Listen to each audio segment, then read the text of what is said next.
Berhubung pembahasan Kuga kini telah mendekati episode terakhir, maka apa salahnya jika menyelipkan alur cerita dari Kamen Rider yang satu ini. Kamen Rider seri kedua dari era Heisei yang digadang-gadang ada keterkaitan dengan Kuga. Jadi seperti apakah hubungan antar keduanya? Mungkinkah mereka saudara sepupu atau saudara tiri, atau dahulu pernah satu perguruan? Entahlah, karena jujur memang saya sendiri dahulu tidak mengikuti alur dari beberapa Kamen Rider setelah era Kuga berakhir. Namun barangkali dari kalian ada yang sama seperti saya. Jadi mari langsung saja kita mulai alur dari Kamen Rider Agito.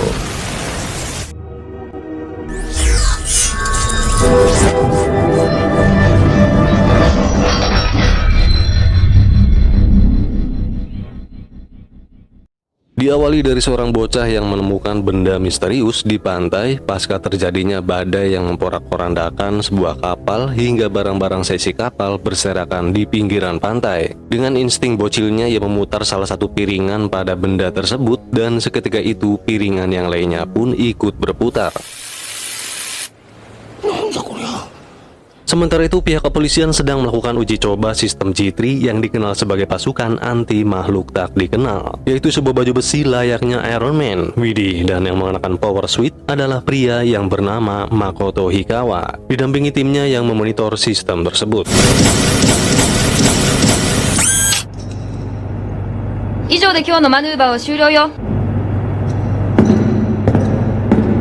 Setelahnya Hikawa menemui petugas dari Departemen Pasukan Anti Makhluk Tak Dikenal. Lagi-lagi sebutan makhluk tak dikenal. Apakah ini yang dimaksud dengan keterkaitan Kuga dan Agito, yaitu penyebutan makhluk tak dikenal? Benda misterius yang ditemukan di pantai kini telah berada di Departemen Kepolisian dan berdasarkan hasil tes, benda tersebut berasal dari zaman kuno. Untuk mengetahui misteri siapakah yang membuat dan untuk apa benda yang gak jelas semacam ini diciptakan, maka dilakukan metode komputerisasi untuk memecahkan teka-teki dari benda tersebut. Sementara itu scene beralih ke seorang pemuda bernama Soichi Sugami yang tidak tahu asal-usul seluk-beluk akan masa lalunya, alias amnesia atau hilang ingatan, yang menjalani kehidupannya bersama dengan seorang dosen psikolog yang bernama Yoshihiko Misugi dan putranya Taichi Misugi serta Mana Kazaya yaitu keponakannya. Kemudian Ryo Ashihara, seorang atlet renang yang usai mengalami kecelakaan yang hampir merenggut nyawanya. Anehnya setelah kecelakaan, Ryo mulai mengalami metamorfosis secara misterius. Gejala tersebut awalnya terjadi ketika sosok makhluk misterius yang berwujud macan tutul menyerang satu persatu anggota keluarga. Soichi pun merasakan gejala yang sama namun tak sampai pingsan dan belum menyadari kenapa hal demikian bisa terjadi. Beralih ke detektif Hikawa yang menyelidiki insiden pembunuhan tersebut, namun dia merasa dihalang-halangi oleh Toru Hojo, yaitu teman seprofesinya yang merasa bahwa insiden ini hanya insiden biasa yang dilakukan oleh manusia dan tak perlu diikut campuri oleh tim pasukan anti makhluk tak dikenal. Akan tetapi pada malam harinya, seorang istri sekaligus ibu dari korban pembunuhan tersebut berupaya menghubungi Hikawa untuk menemuinya karena ia menyimpan sebuah foto misterius yang barangkali ada kaitannya dengan insiden pembunuhan yang merenggut nyawa suami dan anaknya. Namun naas ia malah menjadi korban serangan makhluk tersebut dan aksi serangan ini lagi-lagi membuat Soichi dan Ryo kembali bereaksi secara bersamaan, yang padahal keduanya saat ini tidak saling mengenal satu sama lain. Sesampainya di TKP, Hikawa mendapati foto tersebut serta korban yang telah tewas. Sepertinya makhluk tersebut membunuh berdasarkan naluri hewannya, layaknya seekor macan tutul yang selalu membawa mangsanya ke dahan pohon. Mengetahui keberadaan makhluk tersebut, ia memanggil timnya untuk segera meluncurkan sistem G3 dan ini adalah awal debutnya ia mengenakan power suit untuk menghadapi makhluk misterius.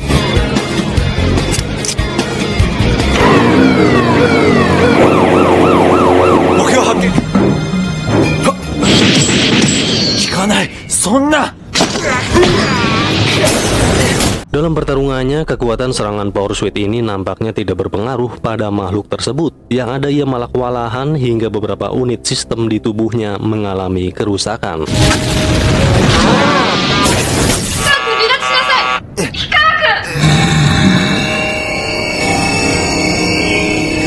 Namun ketika datang sosok yang mirip dengan sang Raja Kamen Rider alias Kuga, makhluk tersebut dapat dikalahkan dengan mudah hanya dalam hitungan detik saja. Dan setelahnya diperlihatkan dua makhluk misterius yang sama namun masing-masing mengenakan warna syal yang berbeda.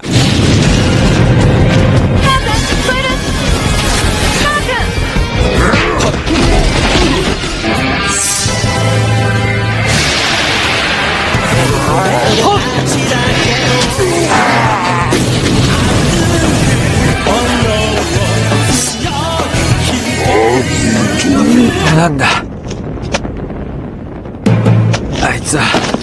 Besokan harinya Hikawa melakukan medical check up dan untungnya tidak ada cedera sedikit pun akibat pertarungannya semalam. Sementara Ryo ditemani pelatihnya, ia sepertinya masih mengalami gejala misterius yang dimana seluruh otot pada tubuhnya mengejang hingga memanas. Dan dokter tidak mengetahui entah apa yang akan terjadi padanya nanti. Beralih kembali ke Hikawa yang sedang diinterogasi oleh 3 petinggi kepolisian terkait penggunaan sistem G3 dan munculnya makhluk misterius. Dan rupanya salah satu dari mereka yaitu Kujirai, kepala gugus tugas yang ketika itu menjadi atasan Ichijo yang menangani insiden makhluk tak dikenal di prefektur Nagano. Rupanya inilah keterkaitan Kuga dan Agito, yang dimana Hikawa di sini menjelaskan bahwa sosok Agito yang wujudnya sekilas mirip dengan makhluk tak dikenal nomor 4 alias Kuga mengalahkan makhluk misterius. Para petinggi yang mendengarnya pun terkejut karena insiden adanya makhluk tak dikenal atau Gurongi sudah lama menghilang. Namun dengan adanya fakta yang terjadi, kini pihak kepolisian menyebut makhluk misterius dengan sebutan unknown. Jadi kesimpulannya sosok Kuga di sini sudah menjadi legenda dan Kujirai merupakan satu-satunya case dari seri Kuga. Jadi rupanya inilah yang menghubungkan Kuga dan Agito. Ini diperkuat oleh penuturan si Hojo bahwa tragedi munculnya makhluk tak dikenal atau Gurongi sudah lama mati 2 tahun lalu. Namun ia nampaknya iri dan dengki pada Hikawa karena tidak terpilih sebagai pengguna Power Speed System G3. Kemudian Hikawa menunjukkan pada timnya sebuah foto yang ia temukan di TKP semalam milik korban, yang dimana anak itu berfoto sehari sebelum Unknown membunuh satu keluarganya, dan rupanya ada keanehan pada fotonya yaitu sebuah tangan misterius. Beralih ke kediaman Profesor Yoshihiko, ia dengan muridnya sedang melakukan eksperimen tentang kemampuan manusia yang memiliki indera keenam, yaitu dengan cara melakukan tebak-tebakan pada gambar kartu remi. Namun tidak ada satupun murid yang berhasil menebaknya. Kemudian di balik pintu diperlihatkan Mana yang sepertinya ia bisa melihat secara langsung gambar yang terbalik pada kartu tersebut. Rupanya diam-diam Mana memiliki sebuah kekuatan layaknya paranormal dengan kemampuan terawangan jarak jauh. Di lain tempat, Unknown kembali melakukan pembunuhan. Kali ini korbannya seorang gadis SMA yang bernama Minako Sujiguchi. Sama seperti korban sebelumnya yang tewas nyangkut di atas pohon, sepertinya ia dibunuh oleh Unknown sosok Panther karena scene sebelumnya memperlihatkan 2 sisa Panther yang lainnya. Seperti insiden pembunuhan sebelumnya, para korban yang diserang merupakan satu keluarga. Jadi berdasarkan informasi dari identitas korban, Hojo dan rekannya menyadari target korban selanjutnya yaitu saudari kembar Minako. Dan benar saja si Panther bersel biru muncul menyerangnya. Namun alhamdulillah cewek cantik ini selamat karena mereka berhasil mengalihkan perhatian makhluk tersebut. Di lain tempat, Soichi dan Ryo kembali merasakan gejala misterius. Sepertinya setiap kemunculan Unknown bagai sebuah danger warning untuk keduanya. Soichi pun dengan segera menuju ke tempat di mana Unknown muncul. Tanya Soichi, Hikawa yang saat itu sedang melakukan investigasi terkait foto misterius, ia beserta tim anti makhluk tak dikenal ikut melakukan pergerakan.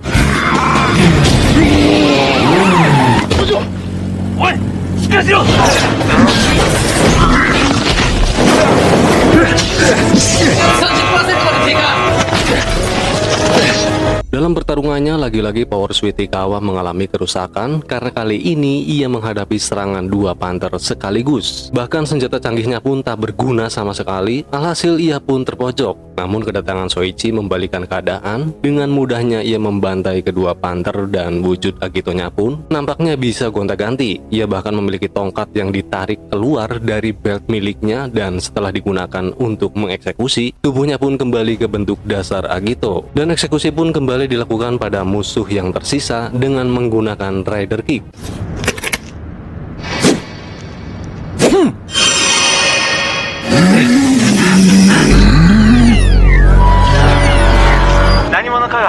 Unknown と戦い始めました。変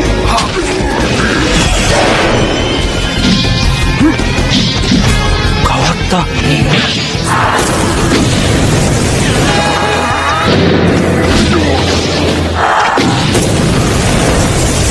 Setelah mengalahkan 2 Panther, Hikawa yang masih berada di TKP ikut menjadi sasaran serangan Agito. Alhasil ia pun pingsan hingga power switch-nya kembali mengalami kerusakan yang lebih parah dari sebelumnya. Bahkan dia hampir dieksekusi dengan Rider Kick. Namun beruntung Soichi sepertinya kembali amnesia yang membuat ia mengurungkan niat untuk mengeksekusinya.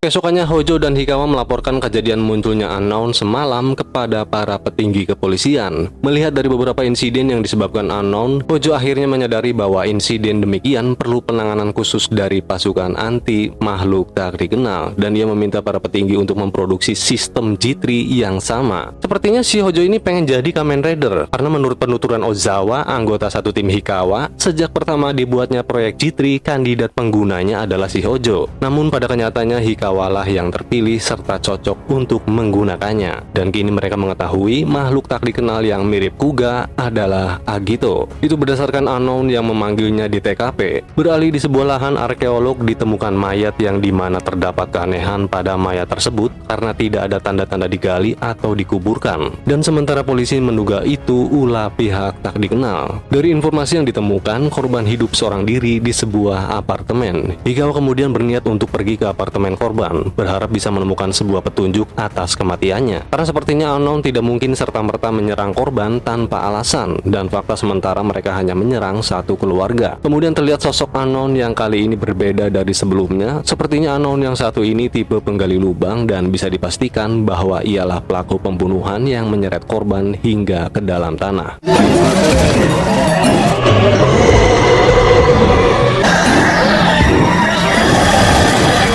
Sementara itu Rio yang telah kembali sadar meski belum pulih sepenuhnya, ia malah pergi dari rumah sakit tanpa sepengetahuan pelatihnya. Dan ia menitipkan sebuah surat pengunduran diri dari profesinya sebagai atlet renang.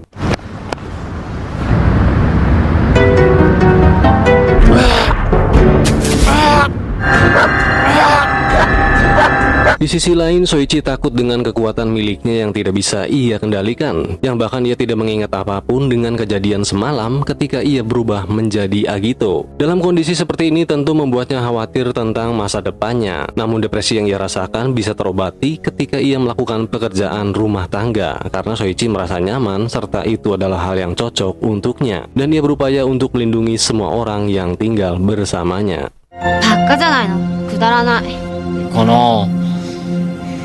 Sesampainya Hikawa di apartemen korban, ia menemukan botol yang di dalamnya ada sebuah koin, dan ketika dilakukan penyelidikan bersama timnya, bisa saja koin yang dimasukkan ke dalam botol merupakan trik sulap. Dan dari foto korban sebelumnya, tangan misterius yang terlihat bisa jadi hasil editan. Namun kecurigaan mereka mengarah kepada fenomena supranatural yang dialami setiap korbannya. Atau mungkin sebenarnya yang memiliki kemampuan supranatural hanya satu orang saja dalam satu keluarga. Alhasil sepertinya memicu unknown untuk membunuh semua anggota keluarga. Ngomong-ngomong tentang kemampuan supranatural, Mana juga memiliki kemampuan tersebut. Ini berarti suatu saat Mana juga akan jadi target serangan unknown. Namun sepertinya tidak mudah karena ada Soichi yang telah berjanji melindunginya dan keluarganya. Kemudian Ozawa mencoba menghubungi seorang profesor ketika ia kuliah dahulu yang ahli dalam bidang tersebut, yang ternyata ia Yoshihiko Mitsugi, orang yang satu rumah dengan Soichi. Kemudian Shin memperlihatkan unknown yang akan menyerang korbannya. Soichi yang merasakan kejadian tersebut, ia langsung gas menuju TKP dan lagi-lagi Mana kembali mengikutinya. Sesampainya di TKP, di sini untuk pertama kalinya Mana melihat transformasi Soichi ke bentuk Agito. Henshin!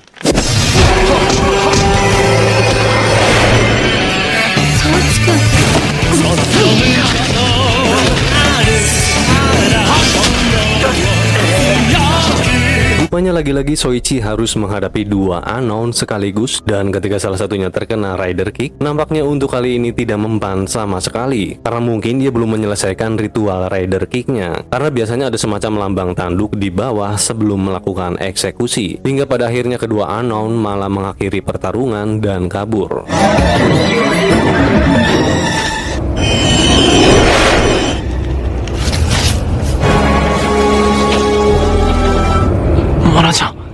Hikawa yang mengetahui adanya pergerakan unknown dari rekannya berdasarkan informasi saksi mata, ia pun kini tiba di TKP. Meski terlambat, namun ia menemukan petunjuk yaitu topi korban yang hampir masuk ke dalam tanah. Singkat cerita, dilakukanlah investigasi oleh anggota kepolisian. Toru Hojo yang berada di TKP lagi-lagi memojokkan Hikawa terkait penggunaan G3. Ia merasa seolah-olah yang harus disalahkan adalah Hikawa karena tidak becus dalam menggunakan power switch-nya. Hingga hal ini membuat Hikawa kena mental. Namun atas dukungan Ozawa Ozawa, Hikawa harus tetap menggunakan J3 dan tak perlu mendengarkan bacotan si Hojo. Karena kini Power Suit sedang dalam perbaikan dan sepertinya kekuatannya akan ditingkatkan. Kemudian Hikawa diminta Mikumo, kepala biro penelitian Opart, yang dimana analisa benda kuno tersebut telah terselesaikan hingga muncul bentuk pola seperti model DNA.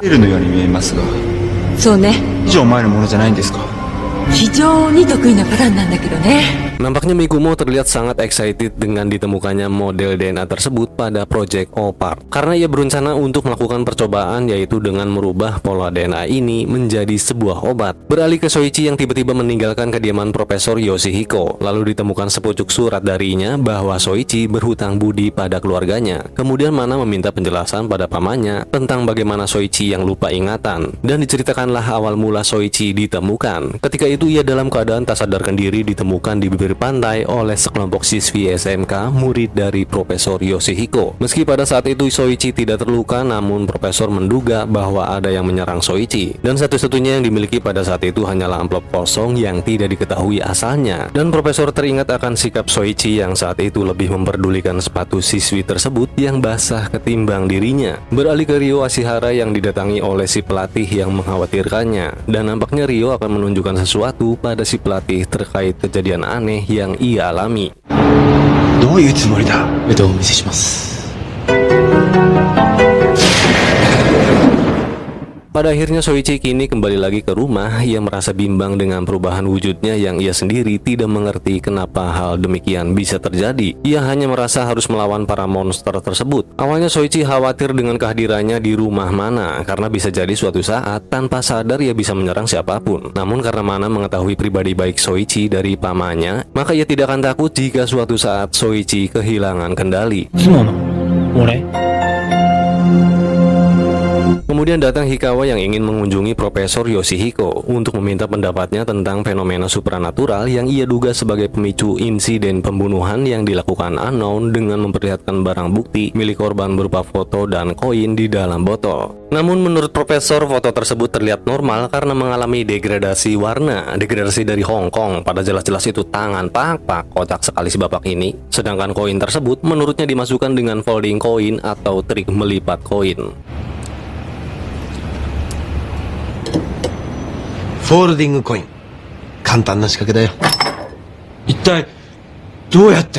Lalu Hikawa berniat untuk memeriksa koin di dalam botol tersebut sekaligus ingin menguji hipotesis si Profesor. Namun sebelum itu Soichi menghampiri dengan menyajikan makanan, dan di sini terlihat momen keduanya Soichi maupun Hikawa yang tidak saling menyadari bahwa mereka pernah bertemu dalam sebuah duel sesama rider. Akan tetapi Profesor menyuruhnya pergi karena pusing dengan banyolan Soichi yang gak jelas.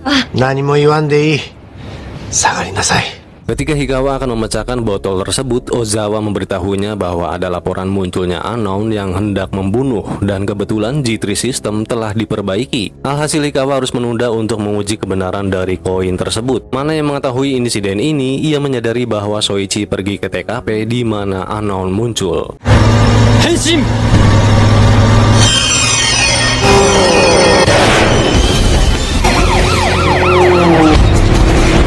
Lagi-lagi Hikawa kewalahan menghadapi kedua makhluk ini, hingga akhirnya Soichi datang dan membawa salah satunya ke sebuah gudang kosong. Sementara Hikawa menggunakan senjata terbarunya yang nampaknya kali ini telah diperkuat hingga mampu meledakkan tubuh makhluk tersebut.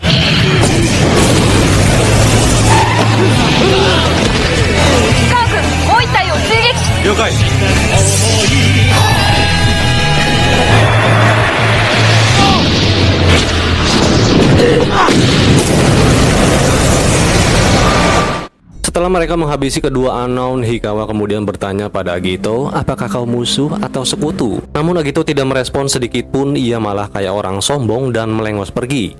Omae wa teki nano ka? Soretomo Mungkin ia sendiri bingung akan jati dirinya, terlebih karena ia mengalami amnesia sehingga tidak bisa menjawab apa yang ditanyakan Raider J3. Beralih ke Taichi Misugi, anak dari Profesor. Ia menemukan botol yang berisi koin yang hendak dipecahkan Hikawa tadi. Ia kemudian mengambil uang koin tersebut untuk jajan dan memecahkan botolnya. Dan sepertinya itu bukanlah koin lipat. Jadi sepertinya benar anggapan Hikawa bahwa fenomena supernatural pada korban yang memicu terjadinya insiden pembunuhan yang dilakukan unknown. Beralih ke lab penelitian yang akan melakukan eksperimen terhadap DNA yang diperkirakan sudah ada sejak 30.000 tahun yang lalu. Dan singkat cerita, Mikumo mendapati DNA tersebut berubah menjadi bayi dan terdapat tato di tangan kanannya. Dan singkat cerita lagi, ia terbangun di ruang laboratorium. Bayi tersebut rupanya sudah tidak berada di tempatnya lagi. Dan kemudian ia dikejutkan dengan sebuah jejak kaki misterius.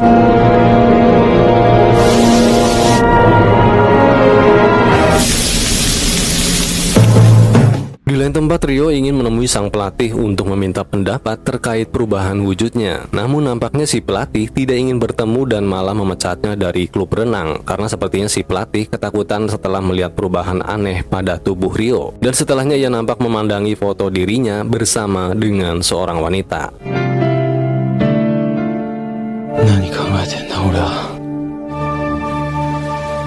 Beralih ke tim pasukan anti makhluk tak dikenal yang sedang melakukan identifikasi rekaman pertarungan Hikawa yang dimana terlihat Agito tidak menunjukkan tanda-tanda bahwa ia adalah musuh. Namun mereka belum bisa memastikannya. Di kediaman Profesor nampak Taichi diomelin karena telah menghilangkan barang bukti, yaitu koin yang malah ia gunakan untuk membeli permen. Dan menurut Mana sepertinya benar jika fenomena supranatural memicu insiden pembunuhan unknown. Akan tetapi Profesor nampaknya tidak menanggapi hal tersebut. Mana yang memiliki nilai rapot anjlok, namun hanya pada satu pelajaran yaitu matematika, ia diminta profesor untuk mengikuti les privat. Dan rupanya yang menjadi guru privat yaitu Mayumi Katahira, pacar dari Ryo Ashihara.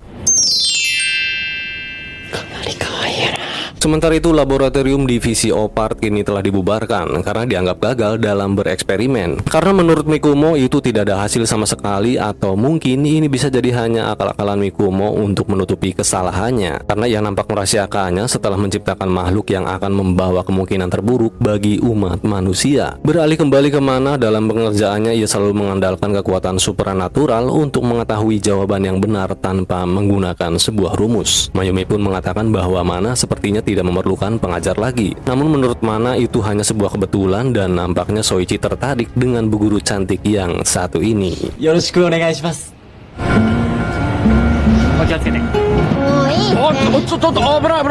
Di lain tempat terlihat sebuah lorong yang dimana seorang pria terjatuh dari langit dan muncul sosok unknown yang kali ini berwujud seperti ular kobra. Malamnya setelah diselidiki, korban bernama Hisao Katahira, berumur 56 tahun yang merupakan seorang sarjana, dan kematiannya tidak jauh dari tempatnya ia bekerja. Dari kejanggalan insiden ini, polisi memastikan bahwa unknown yang membunuhnya dan akan dilakukan peningkatan untuk melindungi setiap anggota keluarga korban. Teruhojo yang telah mengetahui pertarungan terakhir Hikawa yang dimana Agito yang menyelamatkannya, ia berencana untuk membuat laporan pada atasan agar Hikawa kembali menjalani investigasi kelayakan sebagai operator J3. Keesokannya terlihat Mikumo nampak dibuntuti oleh sosok anak kecil misterius yang sepertinya ia sosok bayi hasil eksperimen yang memiliki pertumbuhan yang cepat. Beralih ke Mayumi yang seusai mengajar dan diperlihatkan Hikawa yang sepertinya ia sedang mengawasi Mayumi Katahira. Dikhawatir Mayumi adalah target korban unknown selanjutnya karena marganya sama dengan korban yang terjatuh dari langit yaitu Hisao Katahira. Di sini Hikawa berniat mengantar Mayumi pulang dan melakukan prosedur pengawalan tanpa sepengetahuan Mayumi, Mana, dan Soichi. Dalam perjalanan Soichi bertingkah konyol dengan Mana yang menanyakan apakah bu guru Mayumi sudah memiliki pacar. Hal ini tentunya agar Soichi berhenti mengharapkan sesuatu yang tak pasti pada bu guru Mayumi. Dan ketika Mayumi turun dari mobil, Ryo sudah menunggunya.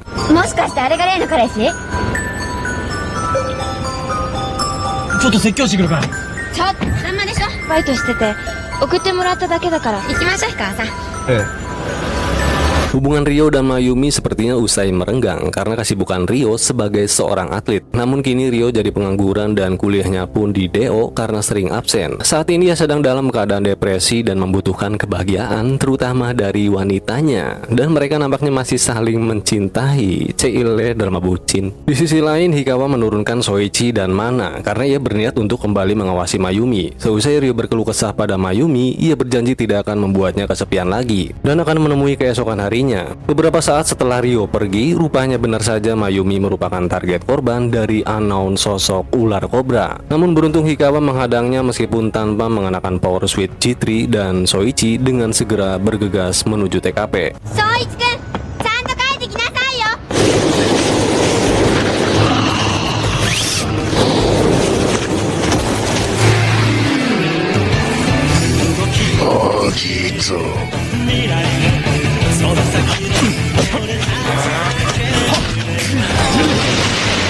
Dalam pertarungan, Soichi menggunakan bentuk Storm karena lawannya yang sama-sama menggunakan senjata berupa tombak dan rupanya sosok bocil misterius, yaitu si bocah hasil eksperimen nampak sedang mengamati pertarungan keduanya. Terlihat muncul sosok unknown lainnya yang sepertinya patuh pada si bocil dan kemudian ia menyerang Agito. Di lain tempat diperlihatkan Ryo yang sedang bermetamorfosis.